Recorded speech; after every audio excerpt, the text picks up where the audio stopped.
गत 20 ରୁ 24 ତାରିଖ ଭିତରେ ଡାମେଜ होता भैंसार ज्ञानेन्द्र पटेल कम्प्लेन कले 22 तारिख में जड़े गोटे ग्राहक को बाहर आसते 1000 टଙ୍କା मारिदे 500 टଙ୍କା दुईटा डाउट लगला तो से 500 टଙ୍କା आमको खबर मिलला से खबर देले और से संक्रांत में आम जाकि गोटे रेड कला भैंसार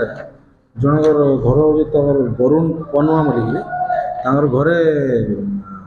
274टा 500 टଙ୍କା फेक नोट्स मिलना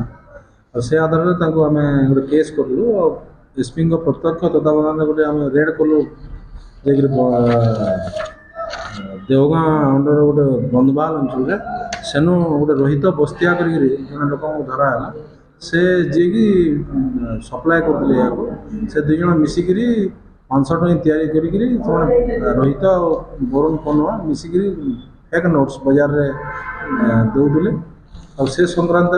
गोटे लैपटॉप और प्रिंटर इंक और पेपर